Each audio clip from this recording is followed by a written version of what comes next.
What is up, Gadsters? Welcome back to Gadzooks, the internet's first, number one and only Josh Gad fan cast, covering the entire filmography of Josh Gad, including, but not limited to, the greatest cinematic death scene of all time in Frozen, and the second greatest cinematic death scene of all time in Frozen 2. Also, Pixels, where he has sex with Q*bert, and the Thurgood Marshall biopic that I didn't see, but he was in it. Also this movie, Artemis Fowl, where he takes a big shit all over a 12-year-old girl. Hi, my name is Jackson McMurray. Hi, I'm Adeline McMurray, your number one gaddiac, here with the facts and the cool and the jazz all about Josh Gad. Cool, great. This is No Nerds Allowed. My name's Jackson McMurray. My name's Adeline McMurray. It's gone again. I RoboCop joke. Already made it.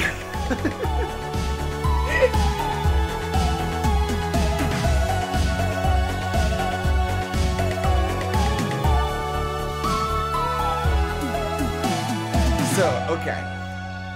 Today, we are discussing Artemis Fowl with one Keisha Rhodes. Because we had another guest who dropped out last second. I won't say who they are because I don't want to embarrass them. We'll remain nameless. But it was Timothy Chalamet. Yeah. Anyway, episode's a day late because we had to re-record. Sorry. Today, for the very first time, we're discussing Artemis Fowl, the Disney Plus original, Kenneth Branagh directed event film. I like to call this movie Thank God for Coronavirus, because if I had to pay money to see this in theaters, I don't know what I would have done. You know what? I'm starting to think this whole coronavirus thing is a net positive, now that it's all shaken out. I think and I we're didn't have to off pay for it. $9 to watch this movie. Do you think that Disney was like, hey, Josh Gad, if you get 10 punches, we'll let you pick out whatever you want. We'll make you a movie, but you have to do a bunch of movies for us first, and we get all the say. Yeah. So you think that he's just like saving up coupons at Disney that he can cash in to do some kind of passion project later? Yeah, I think like the 10th one is free. I think that's what's happening. Yeah. What do you think his passion project is going to be? What would Josh Gad's passion project be? I feel like it's probably, did you ever read that book, Stregonona? No. No. It's a book about an Italian witch who has a magic spaghetti pot, and it makes too much spaghetti, and then the whole town is flooded with spaghetti. I think that's it. I think Okay. Bet my hat. Bet my hat. So, he okay. plays the spaghetti pot. We're just putting that out in the universe. Josh Gad will be in a movie about Stregonona. Yeah. Okay. Witch grandma. How is that any different than the bunny vampire book? What is that called? Banicula? Banicula? Banicula? That's not the Adeline same doesn't at all. believe that Banicula is a real thing. Yeah, it It's absolutely is a real Because it's called thing. banicula, like some kind of venereal disease. Like Bunny Dracula, Banicula. But banicula doesn't sound like bunny or Dracula. It just sounds like banicula. Well, listen, one day you're gonna find a bunny who looks like a vampire, and you're gonna find some carrots that are white because the life's been drained out of them, and you're gonna be the one who's looking stupid. Wait, he only kills carrots? What are we even worried about? It's just a regular bunny. Because we don't know what he'll do next. Maybe he will kill a man. Maybe he'll kill the president. Who knows? What if carrots can't quench his thirst fast enough? And then he kills the dog. I have a really specific memory of reading Banicula as a kid and looking on the back of it and seeing the phrase over 1 million copies sold and thinking that it meant that there were 1 million books in the Banicula series and being excited to dig into the rich canon of Banicula over the course of the next 999,000 books. Wow. He's got a lot of tales. A lot of tales to tell. Lots About of tales from Banicula, Banicula. apparently. So, today, speaking of books I read as a kid, that made you today. different than all the other girls. Right. Artemis Fowl was my favorite book series all through middle school and kind of the beginning of high school. We don't talk about the beginning of high school. Say again? We don't talk about the beginning of high school. Okay. So Artemis Fowl is basically... I talk a lot about series of unfortunate events being one of the things that sort of, like, introduces you as a kid to, like, a lot of these things that you had just never considered were possible in storytelling before, right? Like, you can have a story that's just kind of, like, weird and, like, postmodern in its writing style and weirdly self-referential. Like, that's insane. And then you get to the end of the series and you're like, they can just not tell you stuff if they don't want to. You're allowed to do that. Like, the fact that series ends and you still don't know, like, all the answers to all the mysteries at the end, and then you're just done, and you're like, that's insane. I can't believe that you're allowed to do that. I just can't believe it. I think that Artemis Fowl occupies a lot of the same space because it is sort of like a primer for, like, anti-hero storytelling, you know? Because that is truly what the book is, like, really predicated on, is this idea that it's like, oh, there's this kid who's an evil mastermind, and the whole story is just about him, like, extorting and taking advantage of this, like, secret fairy people who want to remain a secret. Like, there is very little, in the first book, there's very little genuine, like, redeeming qualities to him. He just sucks, and he's, like, taking advantage of a whole society of people to get a whole bunch of fairy gold, and that's, like, that's the whole story, and it rules.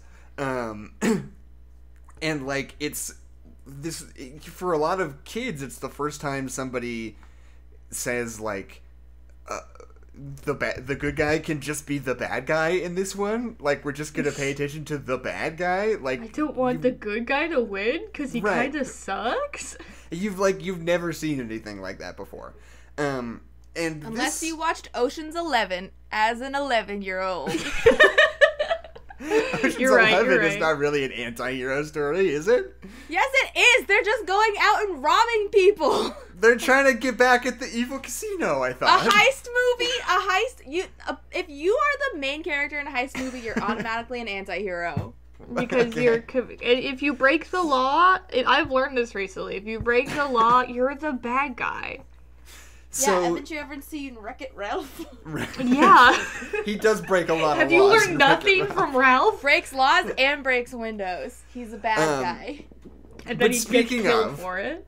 There are some things in Artemis Fowl that do not age especially well. One of the things about it is that, like, the police state in the city in Lower Haven is, like, super... It's meant to be, like, a Michael Mann movie, right? They're, like, all these, like, super gritty, jaded cops who are, like, contemptuous of the public, and they're constantly, like, arresting these people who are, like, in gang wars, and the gangs are between the goblins and the dwarves, and they talk about the goblins having a lot of tattoos, which are, you know, a whole bunch of things that I found distasteful in February when I was rereading this, and today in June I found to be slightly horrifying, frankly. All the goblins with their rap music and their hoodies. It's like, exactly like that. It's genuinely Our like that. skin don't burn, bro. And their basketball, and it's like, oh god, no. But can your brains explode? And like, so yeah, that's a little rough.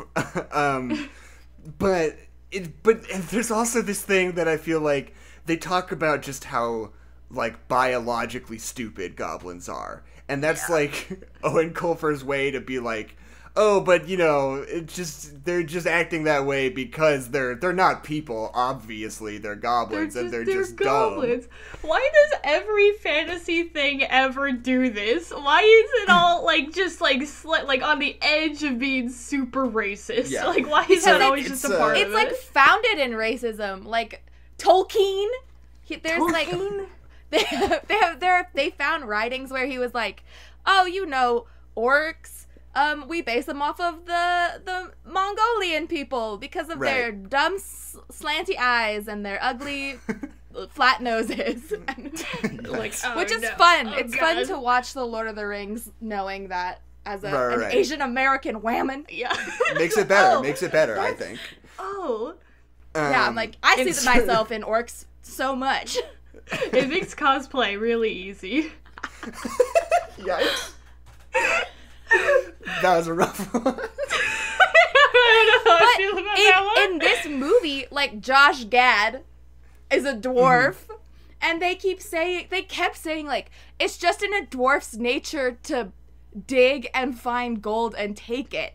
But then he gets... So that's literally... It's like in his DNA, he has to do that. And then they're like, 400 years of prison time. But like... Does that feel like an accommodating society? You're like, yes, it's in your nature to... I don't know. Like, you are gonna just hop around and yell out, but we're gonna punish you for that because... Right. That's the way our society works. Because you're not a fairy like the police. Right. So you're the bad guy. You're gross and dirty. You're not cute and in a green outfit like us. Right. Yeah. But yeah, so like all the fairy cops are like these cigar chomping, like embittered, jaded cops who just like every time something goes wrong in the city, they're always like, oh, and all the unwashed masses are gonna get out and cause trouble, and we have to make sure because everybody's so stupid, you know. It's like that's very much like the attitude of the police forces in the Artemis Fowl book. And in the Artemis Fowl book. Right. But like as a kid, it feels kind of cool. It's like gritty, you know. It feels like this like sweaty, grimy like place where it's your first taste of grit. Yeah, exactly. It's like this, like, cynical police procedural, you know? It's kind of cool. But, you know, obviously, there are certain realities you have to acknowledge along with that experience. Anyway. But, like, this movie... So, the movie, which I'll just say that this movie has been in development for long enough. There was, at one point, they announced they were going to do an open casting call for Artemis Fowl. And I was age appropriate to think to myself, oh, maybe I could do that. Maybe I could get the part. So I'll just let that speak for itself. Very cool. Both about the timeline You gave that talent agency $100 and they never called you back. Right. But also apparently there was a certain point where they wanted Saoirse Ronan to play Holly, which makes me so mad because that would have been so much better. Also, there's no reason you can't just cast an adult as Holly. Whatever, it's fine. Yeah, well, none of the other fairies are children except for the one, and she has to act alongside. She's only 85. Because she has to act alongside Glenn Close. And act like they are on an even playing field emotionally and intellectually, and it's weird. Well, it's like, even when she's like interacting with like Artemis, it still just feels like two like kids arguing. It's like it kind of like takes attention away from it when she's not in. Like, it's a cool thing when it's like a child has imprisoned an adult. It's like, whoa, this is like a cool like power like imbalance. But then when it's just like two kids, it's just like two kids yelling at each other. It's like, and she's like, you'll never get away with this. I'm telling mom, and it's like, okay. And it's like, because, and I don't know, and there's this weird balance. Every once in a while, there's a fairy that you can tell is a kid, but sometimes they're just adult actors, sometimes they're little people, sometimes they're kids. There's no consistency. It's just like, fuck all. They couldn't make a decision about what the fairies would be, and that kind of feels like step one. I think their decision to give, like, Dame Judi Dench, like, a weird, gravelly voice, they should have followed through with all of the fairies. Like, they all just, like, they all just sound like this. They're, like, all doing their best Batman impression. Yeah, no, credit to Karen Hahn on Twitter who said that Glenn Close is doing a Christian Bale Batman voice in this movie. But, yeah, so... She's been smoking too many fantasy cigarettes. So, okay. first things first. This movie seems to actively have absolutely nothing to do with the book upon which it's based, right? Yep. So, like, the story of the book is straight up just, like, Artemis Fowl Sr. is this shitty, shady Irish billionaire who's made his fortune by just, like, being a literal, like, crime lord. Like, an evil, evil man, right? But then he goes missing in Russia, and Artemis Fowl Jr. is just like, oh, well, I guess it's my turn to step up and be the shithead billionaire of the family. So, literally the book is just him, like, taking advantage of the fairy people. There's, like, no ulterior noble motive for him. He just wants to impress his dad.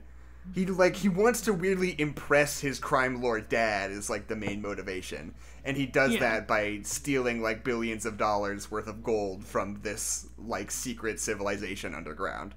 And, like, to me, it's important that, like, Artemis Fowl Jr., the main character, is, like, the one who actually discovers the fairies, right? Because it's, like, this whole process of him, like, translating the language and finding out their rituals and, like, slowly learning about their culture so he could take advantage of it, you know? Jackson, this movie does not have time to do any of that. Right. Well, this movie barely has time to do any of the things that it does do. Wait, right. Oh, okay, but here's the thing that doesn't make sense about that, is that, like, literally the first 10 minutes were only exposition, and then a lot of the rest of the movie was just, like, more exposition. This whole movie is exposition. Which is, like, it's all exposition, which means you'd think that they were making room to do more things. No, they were just making room for more exposition. Yeah. So, okay. I have a whole take about this, but I'll build up to it. Okay. Basically, they've realigned this whole story to be like, oh, Artemis Fowl Sr.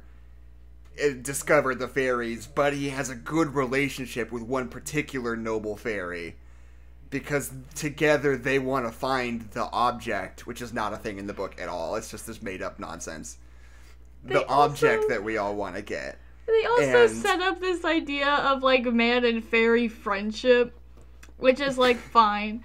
But we don't have time to develop any of the relationships or have any conversations that aren't exposition. So at the end of the movie, when Holly and Artemis, they're like, we're friends forever, right? And she's like, of course, Artemis. It's like, you guys have had one conversation together and you were yelling at each other the whole time.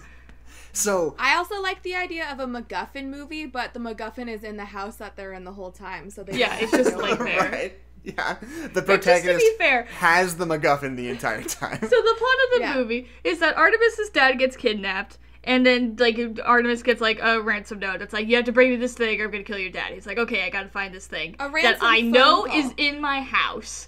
So what I'm gonna do is I'm gonna kidnap a fairy, have the whole fairy military show up to my house, have them all threaten to kill me, and then I'll say they can't get in my house, and so then they'll send a dwarf into my house, and then the dwarf will find the thing that's in my own home that I live in. That's his genius idea. I know that dwarves break into safes, so he'll come break into this safe. That's exactly what I wanted him to do. Yeah, it's not like there's a key for this safe that's in my house. Nope. Right. No way. So, okay. What this movie feels like to me, because obviously it had a very troubled production schedule, right? Oh, yeah. It was supposed to come out last summer, and then it got pushed back to, like, this March, and then it got pushed back again to now because of the virus. And what it feels like to me is, like, Kenneth Branagh made his Artemis Fowl movie, and it was probably, like, 2 hours, 10 minutes long, and it was probably about Artemis Fowl being a shithead. And then Disney took a look at it, and they were like, we can't do that. We gotta make him a nice kid.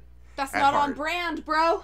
So he's like, okay, fine. And they go into extensive reshoots, and he, like, changes it all up. They add Colin Farrell. They literally added Colin Farrell to the cast as part of reshoots for this movie. And Colin Farrell doesn't even do anything. He just gets kidnapped. So, and then he makes this whole thing. He, like, restructures it a little bit, makes it about how Artemis Fowl actually just cares about his dad, whatever. But then they're like, okay, great, so this is kind of something. It is, like, 2 hours, 20 minutes long now, though. So what we're gonna need you to do is cut it down to a tight 90 minutes. And so what he just had to do was get rid of, like, every single part of the movie that is, like, the point of movies. Right?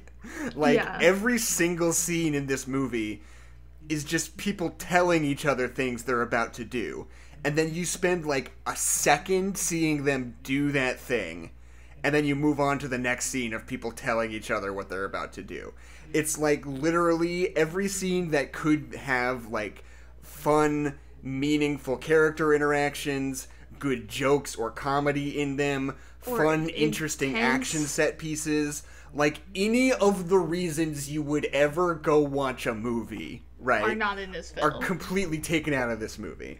It almost feels like they definitely did that. Like, only kept the, like, exposition, plot relevant scenes. They only kept that stuff.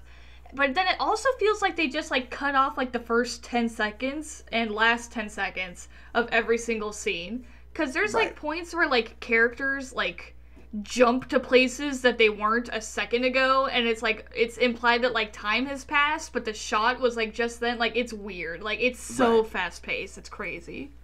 Like when they introduced Juliet, and it's like, oh, she can has a sword and blah blah blah, and then she's just like bringing him a sandwich, and she's like, you need to eat, and he's like, I can't, I'm researching fairies or whatever. Let me tell you a bunch of plot points really quickly. Right. And they also do this thing that I'm sure is a choice, but it feels like a choice wrought from need. That, like, they'll, like, speed up action shots. Like, someone will, like, hit someone, and they'll have it sped up. They'll, like, drop the frame rate and speed it up. And I'm sure it's a choice. It has to be a choice, because it looks terrible. And it makes it seem like I'm watching a Spy Kids movie. It's not good. Also, I just want to bring up Juliet Butler is such a weird decision in this movie because, like, the dynamic of her character in the book series, I think is kind of funny. Like, the idea is that, like, it's, like, Butler's niece, but she's supposed to be, like, 17, and Artemis is supposed to be, like, 11, and she's, like, this hot, ripped, like, martial arts girl who's just, like, a total babe, and Artemis is always, like, hi.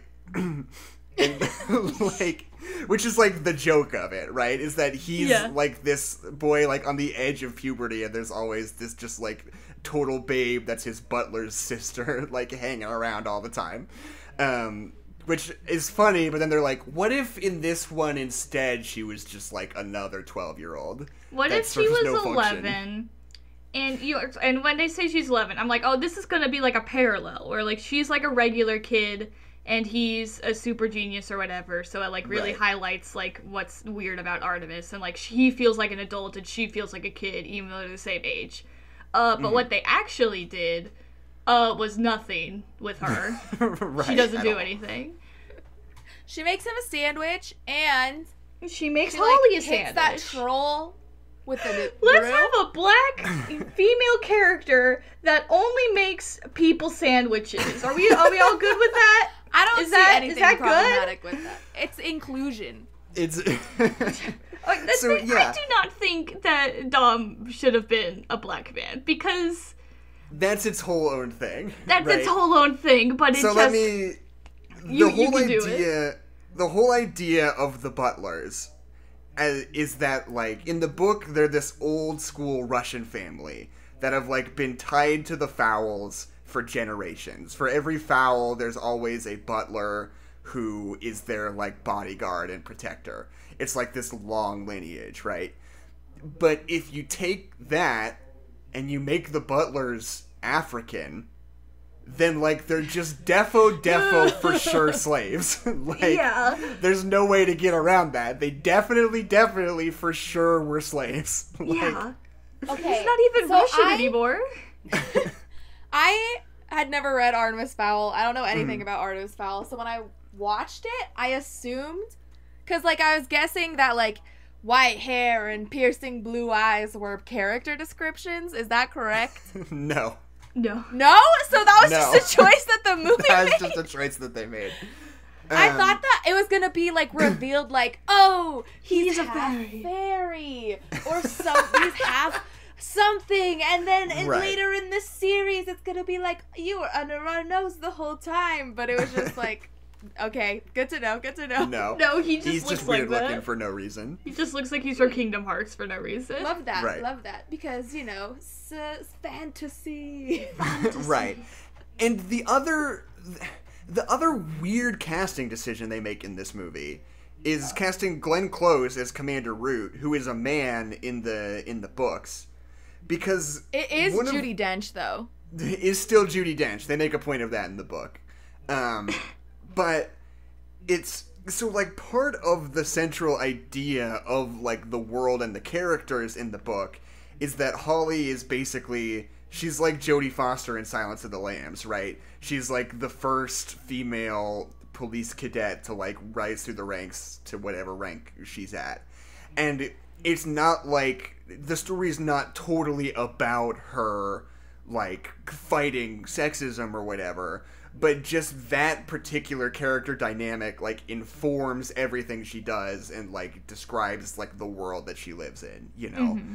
It's just, like, one more facet of this, like, gritty police department, you know, is that she's constantly having to be tough and fight through misogyny, you know, and which is why it's so weird to make the police chief a woman in this movie, because you're just, like, totally destroy that whole thing. Like, eliminating that whole idea.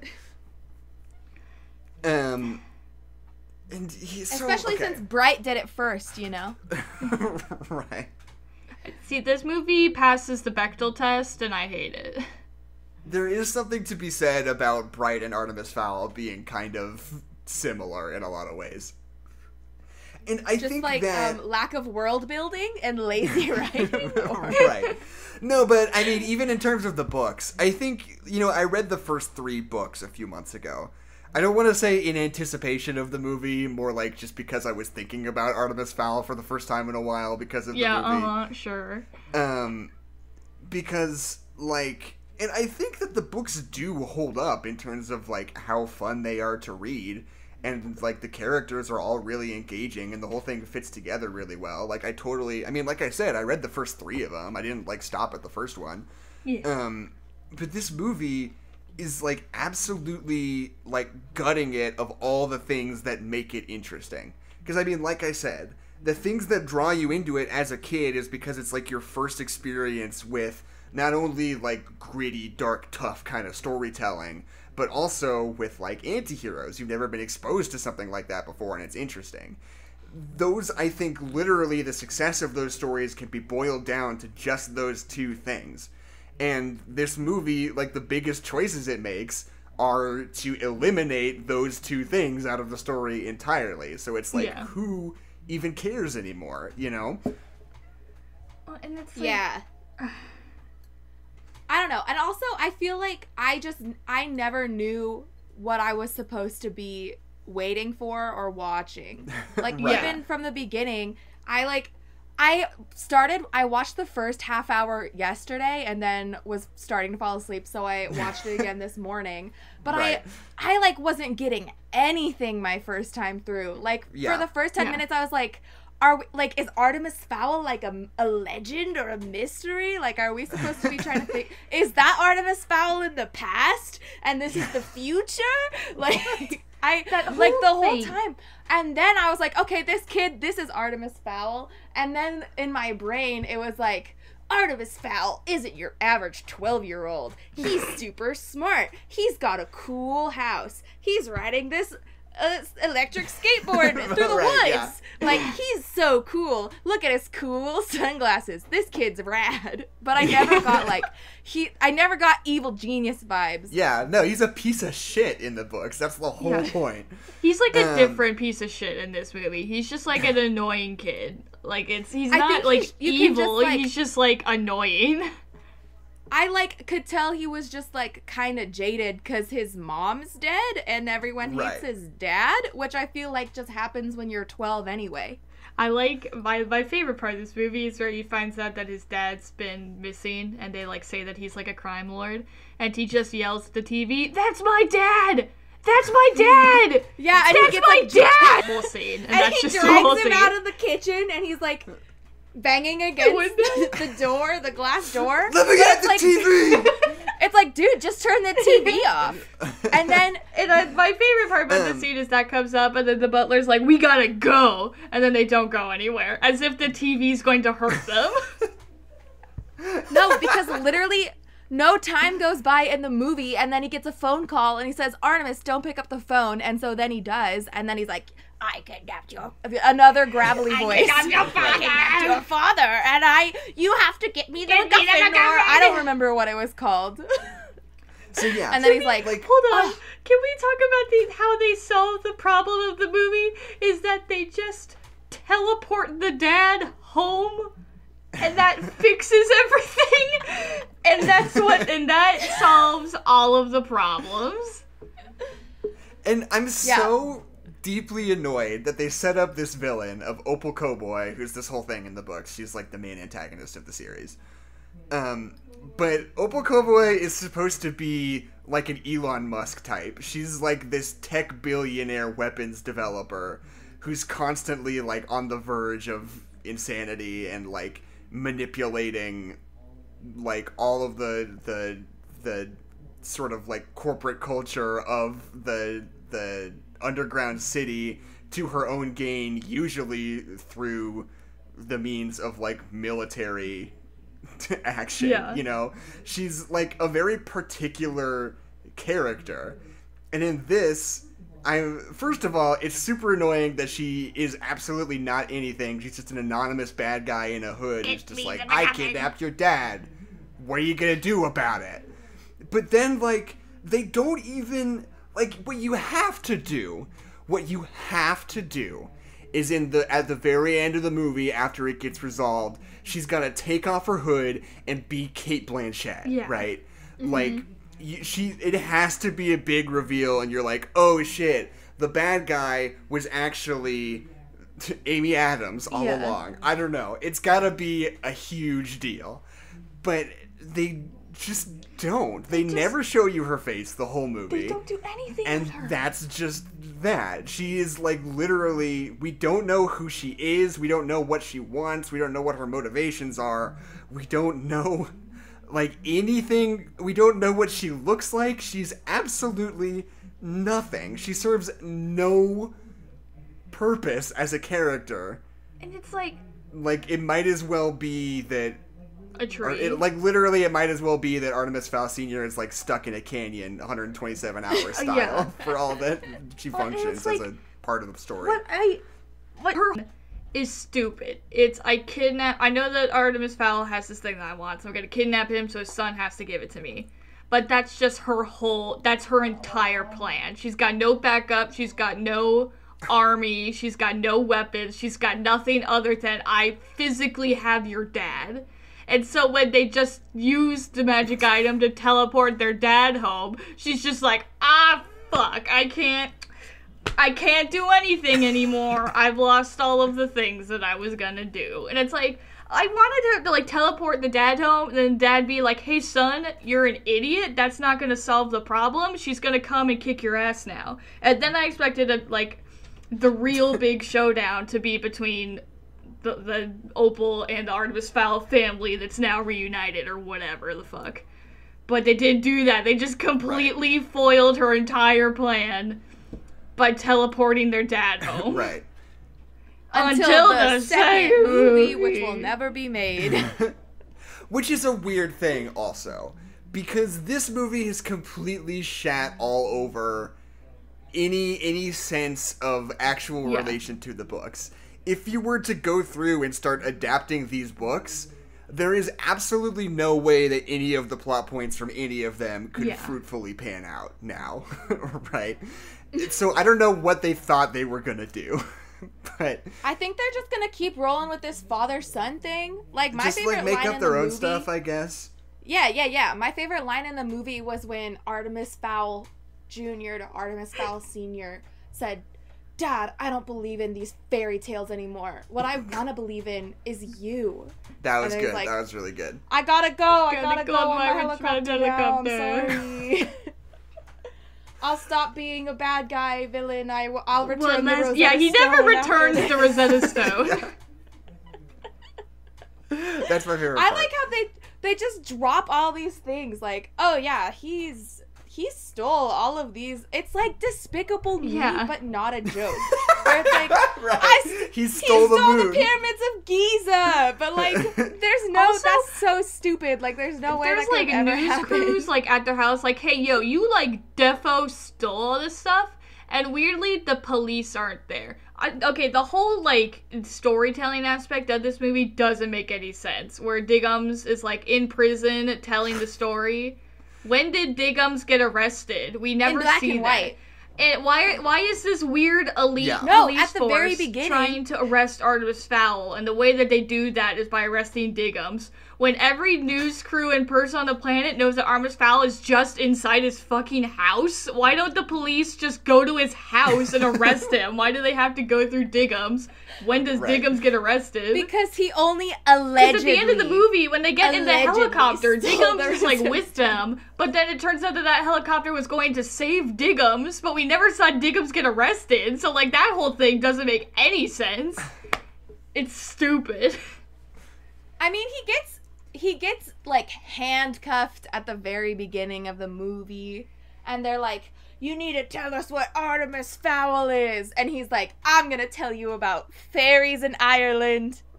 And did you know that Artemis Fowl Jr. cloned a sheep when he was only 10 years old? Wow. So, okay.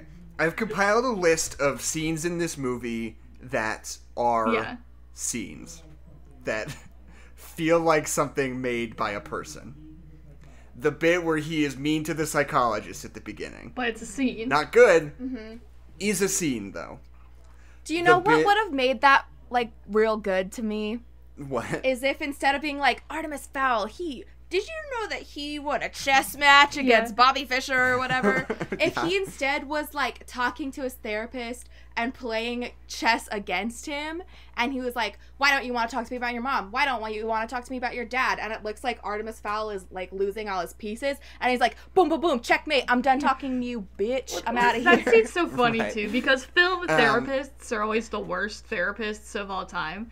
And like that scene where he's like talking to Marcel, it's like, oh, this seems like a pretty good therapist. Like he's like trying to like talk to like Artemis while still like trying to help him. Until the very end of that scene where like Artemis like gets mad and storms out, and the therapist just yells, "Who do you think you are?" And it's like, what? What kind of medical professional?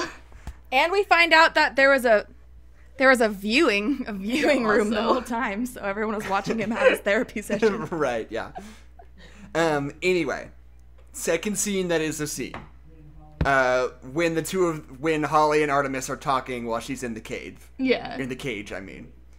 Again, not great, but it feels like a dramatic unit that plays out in its The entirety. scene where the And troll attacks the mafia wedding is like almost a scene, but again, it's too quick, it's too fast paced that it doesn't feel like a scene. It's cool, it's not a scene. Because there are a handful, because in a movie like this, you always like make sure to like parse out your big action set pieces, right? You have like a really big exciting one in the first act. You can have like kind of a smaller one that'll just like get your blood pumping again in the second act, and then the third act is like your big climactic one. And this movie, basically the third scene I was going to mention is when they're fighting the troll in the mansion. Because that feels like a full set piece that is like exciting and interesting to watch. But is apparently the climax of the movie. Right. Because also the world's exploding around them, or time zone freezing or whatever. Yeah.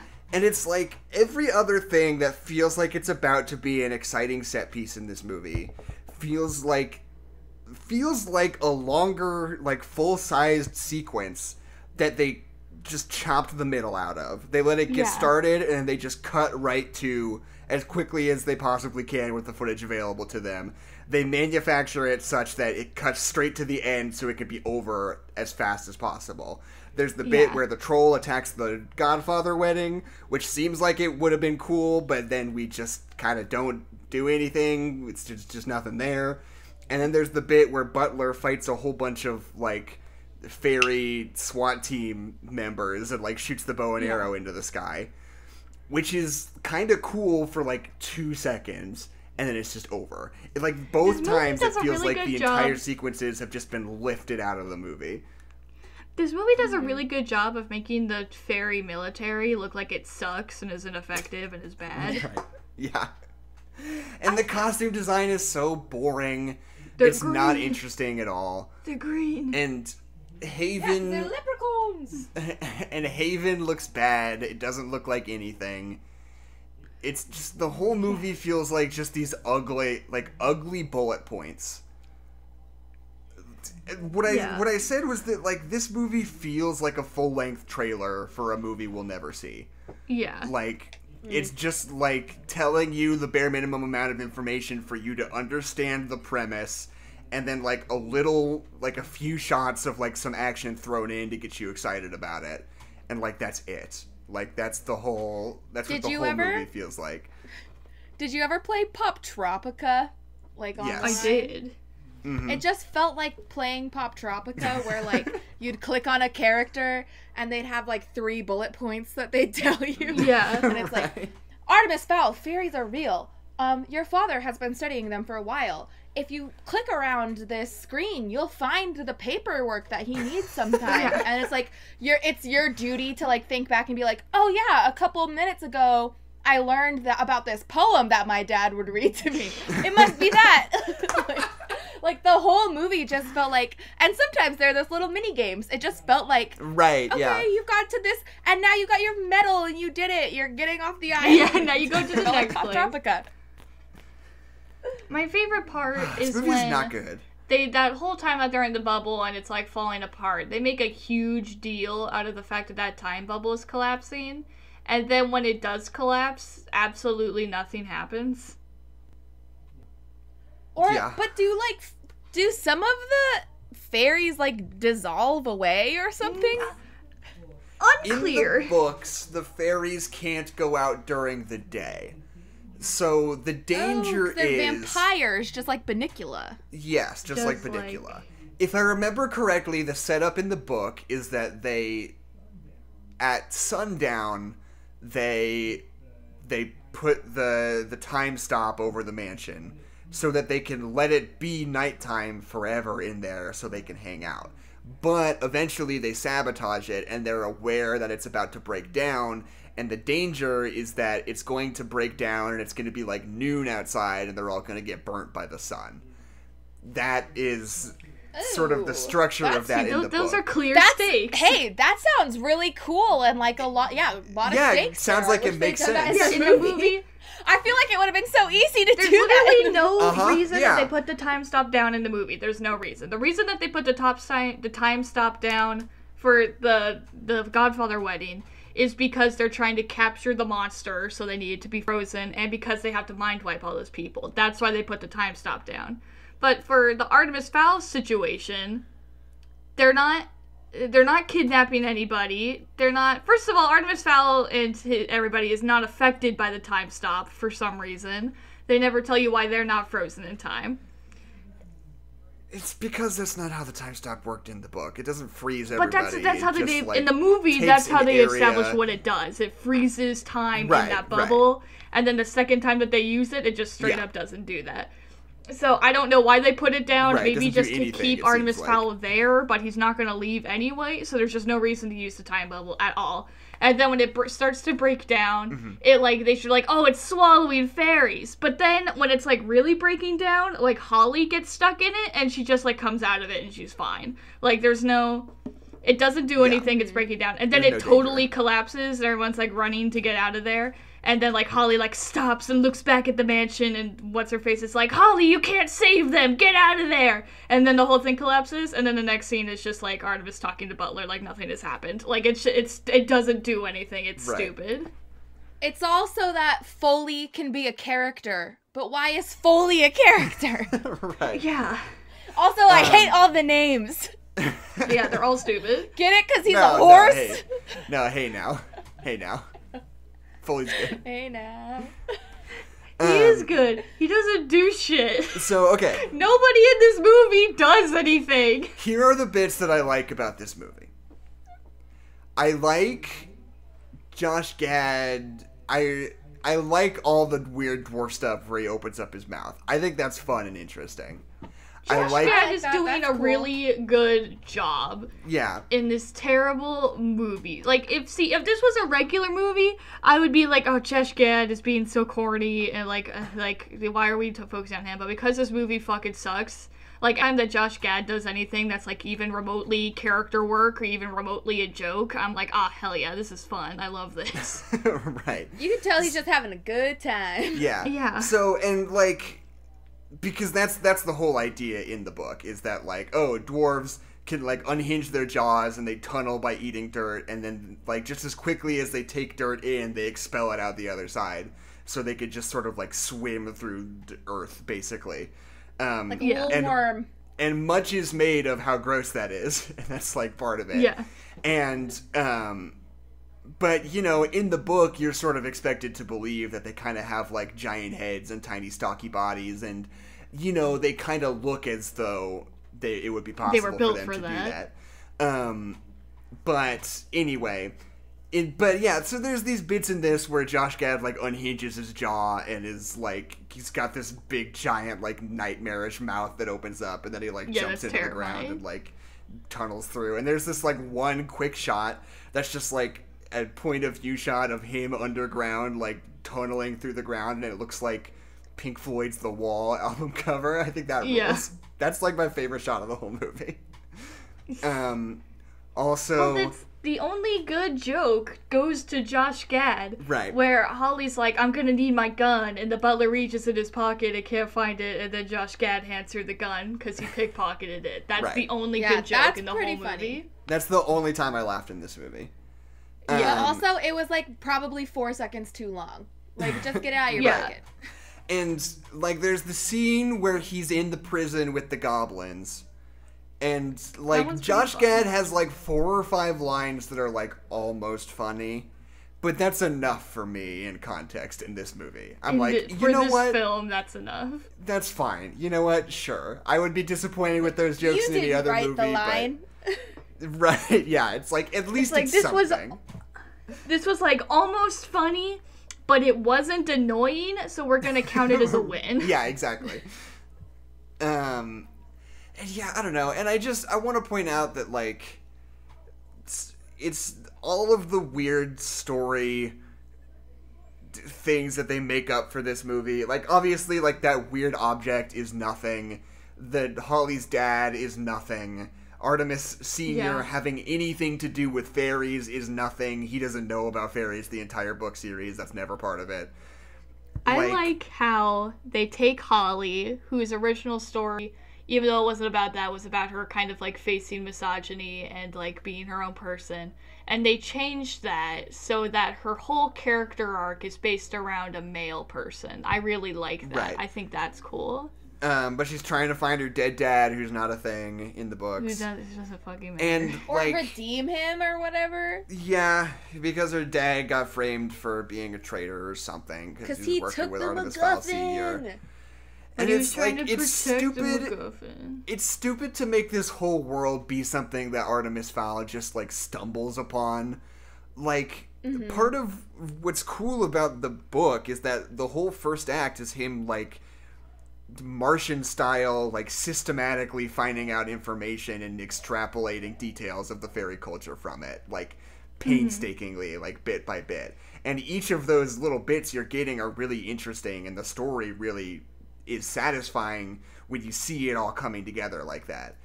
But in this, it's just like, Artemis, your dad did all the interesting stuff off screen. So That's now my dad! there are fairies, Artemis. And you're like, okay, That's fine. my dad! Also, should've known it's all along. weird. It's weird that Butler, like, has authority over Artemis in this and, like, just treats him like a kid most of the time. Because that's the fun of that dynamic in the books, is that, like, Artemis is his superior and Butler's, like, this 40-year-old, 300-pound muscular Russian man. And Artemis Fowl is a pasty 11-year-old boy who has ultimate authority over him and his life. That's funny. Yeah. And they just don't But not do that when it's in a this. when it's a black person, it's just horrifying because it's Right. slavery again. But it's not. But I don't even think it's that, because you don't get that Artemis has authority over him. Like, yeah, he feels, exactly. like Butler feels like his babysitter, and that's no fun. Yeah, it's icky. Also, I'm trying to think. I feel like Artemis Fowl wasn't really in this movie very much. No. Nobody is really Like, in this movie very much. yeah. Because they've cut out every single part of this movie that would endear you to a character at all. There is absolutely nothing in this movie. It's like if you said to if you handed somebody a chicken, and like a baked chicken, and was like, I need you to trim the fat, and they just got rid of all the meat and there's just a skeleton left, and you'd be like, that's not really what I meant. It's not a chicken anymore. Yeah. Like, Yeah, it just felt like a Josh Gad filibuster a lot of the time. right, yeah, Josh Gad is the only person who I felt any sort of consistency, any sort of familiarity with at all, you know? Because he got the scene in the prison, which is mostly a scene, right? And, like, Yeah. it's just that there's I mean, like I said before, they've cut out every single part of this movie that is what makes movies interesting as an abstract idea, you know? Yeah. Absolutely. Yeah. It's just it it's really just is just chicken the bones. skeleton. It's like someone giving a synopsis of what Artemis Fowl is. I mean, like I said, it's like a trailer. It feels like you're watching a feature-length trailer for a movie you're never going to get to see. And it's like, the one thing... I feel like Artemis Fowl is the type of book that lends itself to a little miniseries. Yeah, I think it could be a really excellent miniseries. And it's also weird because they're sort of adapting bits and pieces of the first two books in this series. Because the second book is about Artemis going and saving his dad, and that's when Opal Cowboy shows up for the first time. So there's like a lot of sort of ideas and elements from the second book that are sort of being incorporated into this first movie. But it's like, it's not like Series of Unfortunate Events where it's like, oh, these books are actually really short and there's not a lot to latch on to, so we're gonna put like 3 books into one movie and it kind of fits and it feels satisfying, you know? It's like, there's plenty in the first book to make a movie about. And They were just like, oh, we don't want people to think he's a terrible person. Yeah, and they're like, it already just blows on its own because there's too much in it for how short it is, and you're chosen to adapt 2 books instead of just one. What was really confusing for me is because what I remember of the first book is that there's something with like the fairy magic that they have to like renew it every once in a while. So that's why Holly goes to that tree, because she has to bury an acorn to like get her magic back, if I'm remembering it correctly. And then before she can get her magic back, she gets kidnapped by Artemis, so that's why she gets trapped in the first place. Which makes so much more sense than Holly just being shitty at her job and getting kidnapped, like, because of her dad. Like, that just sucks. And there's what was confusing? There's so much fun lore about fairy magic in the books, and you learn all about, like, their rituals and their powers and how they live their lives and what they have to do in order to have magic, and specifically what they can do with the magic is all very conscientiously built out, and we never see anything like that at all in this movie. And there's also a lot of cool stuff about the gadgets. Like, Foley is important in the book because he's like the Q of the series. He's always like briefing people on missions and telling them what gadgets they're going to use in order to what's to even pull more it off, confusing you is know? that the MacGuffin is shaped like an acorn. Like, they're referencing the acorn from the book. And that doesn't make any sense. Right. I also love how when Holly gets the MacGuffin, she only uses it to bring back Artemis's dad. She doesn't have any of her character motivation things that she's dealing with. She doesn't do any of that with this Right. thing of ultimate power. She just teleports his dad back. I would be stupid, but I wouldn't be mad if she, like, brought her own dad back from the dead or whatever. Like, she just, like...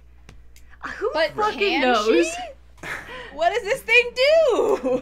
Did the dad die? Yeah, yes. I think don't he's know. dead. I don't think he did. Because Opal says, say hi to Unclear. tree That's- branch. we don't know make anything. flower for me. When she's about to kill Artemis Right. Fowl, so I assume that he's dead. Or is Opal Anyway, really so the verdict. Polly's dad? What do you guys think? Thumbs up, thumbs down? Thumbs down. I'm gonna give this movie 2 mind wipes. Because you had to Two watch very it mind over wipes. 2 days and you don't Very want to mind remember wipes. any of them. Because I tried to watch it twice and I wish I could erase it both times. Thumbs down isn't a movie. They tried to make a It's not. movie, It but then truly they is didn't not. make a movie. I think that comes with the caveat : I'm sad. Yeah. I wish that it was good. Yeah.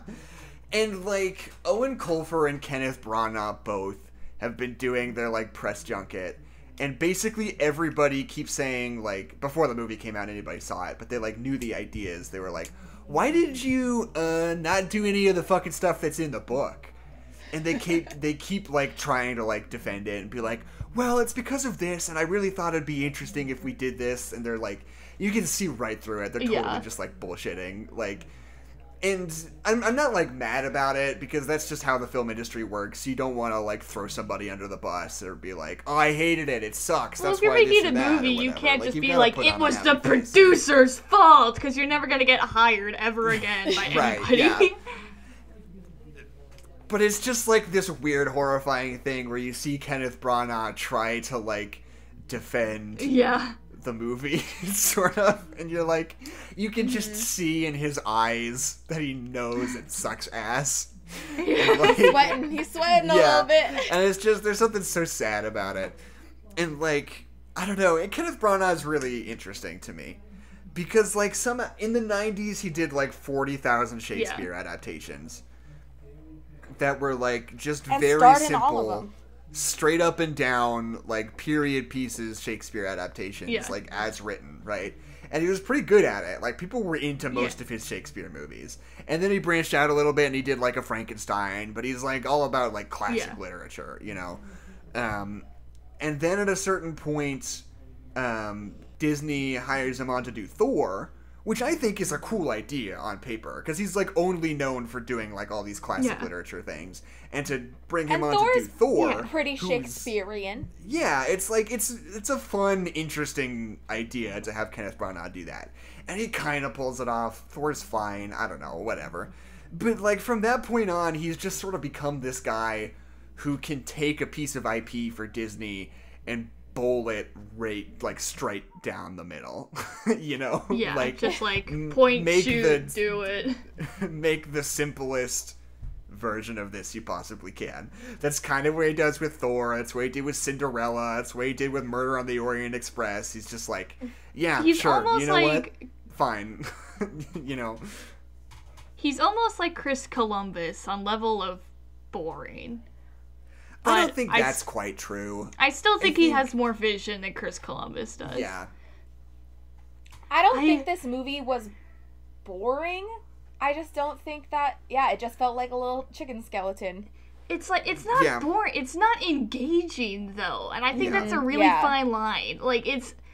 Like, I watched it, and it didn't keep my attention, but, like, things were happening, I guess.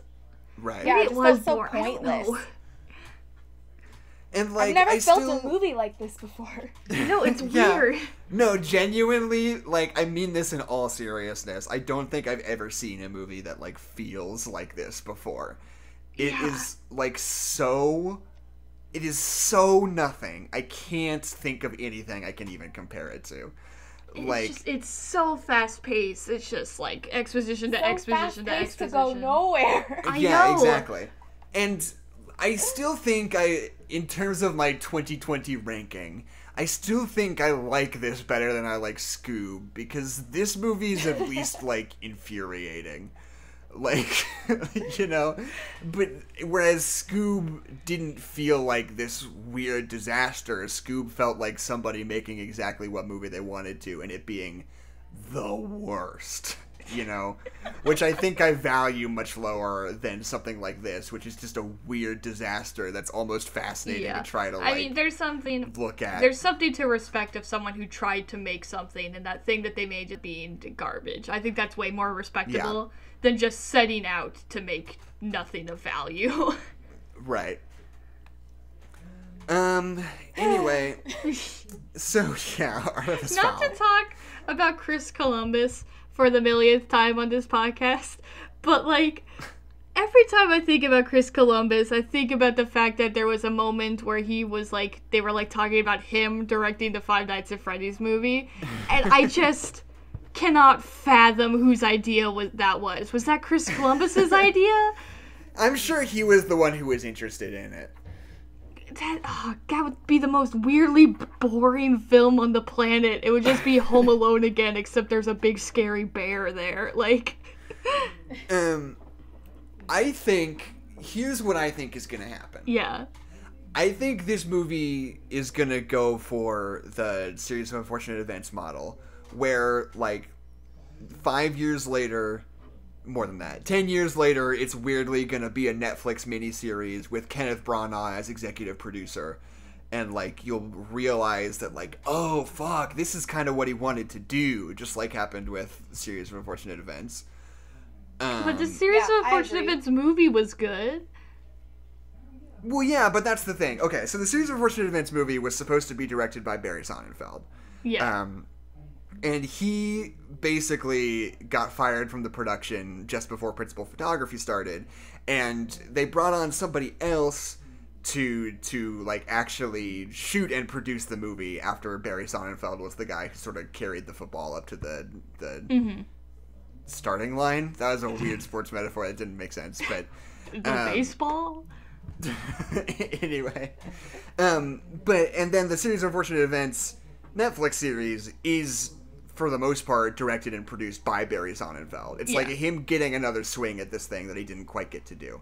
And I can't help but shake the feeling that all the stuff that's good about the series of unfortunate events movie is because of Barry Sonnenfeld's pre-production work. You know? I'm sure. They have very similar aesthetics. Right. But yeah, and I think, because that's what they're doing now with Percy Jackson, too. They're doing a Disney Plus miniseries for Percy Jackson. Although I don't think Chris Columbus is involved with that. Let me see. Good. I literally fell asleep last night instead, watched Percy Jackson. Right, yeah. I haven't watched that since I've been an adult. I always feel like it's one of those things that I feel like I want to watch and have a take about how it's not that bad, but I don't know, I'm just always afraid that I'm going to watch it and be like, oh yeah, no, this does just blow, and I don't have anything interesting to say about it. Yeah, well, it's like, the thing about the Percy Jackson movie, I also haven't seen it a little bit, is that it was also just a bad movie, and was also a terrible adaptation of a book series that people really cared about, so it was just like the perfect storm of bad movie, of like, this movie is boring, and also it's a bastardization of a thing that I love. Right. Yeah, it was just like, how can we make another Harry Potter series as quickly as possible? Yeah. With as little money as possible. I've got Chris Columbus on speed dial. Let's go. Right. The good things about the movie are the things that are similar to the book, and that's it. Right, yeah. So yeah, I'm looking at it. It doesn't seem like they have anybody attached to Percy Jackson yet. Apparently the only person who's even talking about it is Rick Riordan, the guy who wrote the books. He just, like, announced that they're gonna do that. And, like, there's no, like, filmmakers associated with it yet. Because Rick fucking hated the movie. He hated it so much, so. Yeah. Which I don't... That's okay. Yeah. He's allowed to. Yeah, but I still think it's mean, though. Like, I get hating Fair. it, but I think if you are in the entertainment industry and you go on Twitter and are like, fuck that movie. Everybody who tried to make that movie sucks dick and can eat my balls, like Rick Riordan does, is like, come on, man. What I had heard was that he had been, like, in on the production and was, like, helping them and, like, wrote them a script and was, like, in conversation with them. and then they were just like, fuck you, Rick, get out of here, and then they made a shitty movie. Right. So I think he's just pissed. Like, yeah, I don't know. It'd be one thing if they rejected his ideas and then made a good movie. Like, that would be one thing. But they rejected his ideas and then made a piece of shit. So I totally understand him being just like, fuck this production. Still, I just think, I don't know. I think it's unprofessional.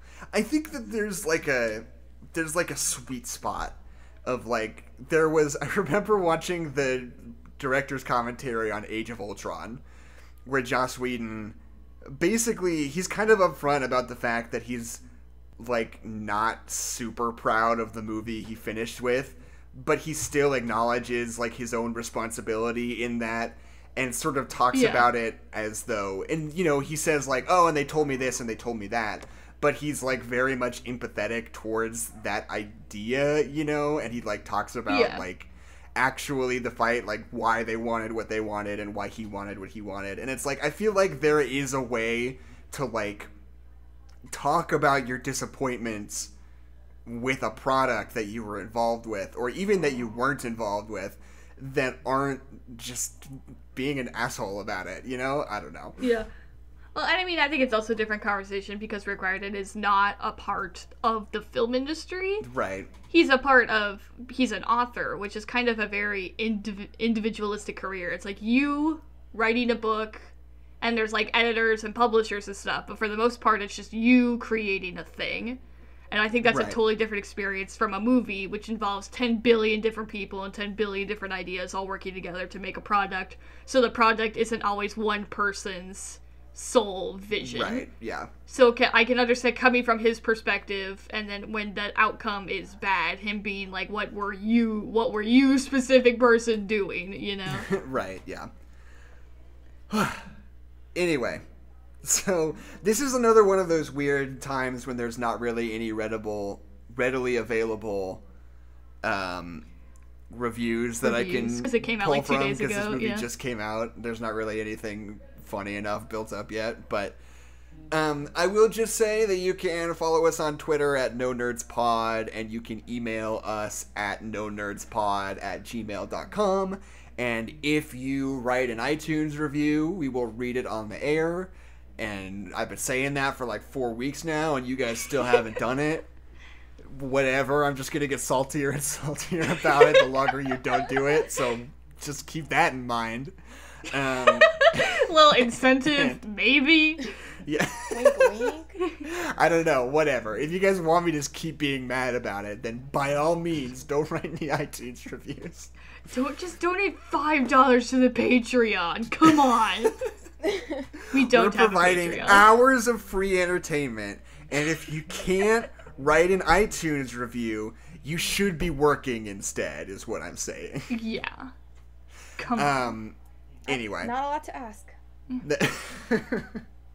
So yes, that's all. Thank you. And remember that our podcast is going to be on a different channel next week if you're a YouTube folk. Check it out next week. RoboCop. Full review and analysis. Oh, I should say this. Adeline and I are working on a new bit to start doing on this podcast, where once a month, we, instead of just choosing a movie to cover, we let a random generator pick what movie we're going to cover. Am I the random generator? No. The random generator keeps saying RoboCop, and I think it's broken. Because I think we spend a lot of time talking about a lot of similar kinds of movies, and this is my version of trying to make us branch out into something a little bit more outside of our comfort zone that's sort of out of our hands, right? Yeah. So next week is going to be a random movie episode, and we haven't decided on it yet. We're still kind of figuring out what the best way to randomly select a movie is going to be. Yeah. But I'm just we're saying, excited RoboCop, about it. Poignant, relevant to the times that we're living in today. Okay. Police brutality and robots. And robots. Yes. Okay, perfect. Every because, time I come on, I'm going to talk about RoboCop until I actually get to talk sounds about good. We'll get you there. We'll get you there. We were planning on doing RoboCop with you soon. It's just that we needed you to come on and do Artemis Fowl in an emergency session. Yeah, I scratch your back. You let me talk about RoboCop. Okay, can do. Anyway, so yeah, hopefully that random movie will not be like just some anonymous comedy from 2002 you've never even heard of. Hopefully we'll be able to find a balance where it's like a movie that feels delightfully random while also being something you've heard of and might be interested in hearing us talk about, if that makes sense. So it does. yeah, so we're working on that. Speaking as the audience. You're gonna be surprised by whatever our next episode is what I'm trying to say. Okay. That's all. Final thoughts before we log off? Me and Jackson might be streaming Ponyo also. Oh, right. We're also thinking about streaming Ponyo soon. Yeah, if that's... I'm sorry to Rick Riordan and Artemis Fowl. I hope you find Holly's dad soon. Yeah. That's all. Rip Holly's Okay, dad. cool. That's all I got. Sounds perfect. Justice All right, for we'll Josh see Gad. you next He'll week. be small. Okay, These are always bye. really weird outros when I don't have a button. But bye. We'll see you. See you on the flip Rest side. in pieces, Josh Gad. Catch her on the flippity. 1987 to 2020. I'm glad we had this time together. That's it. There you go.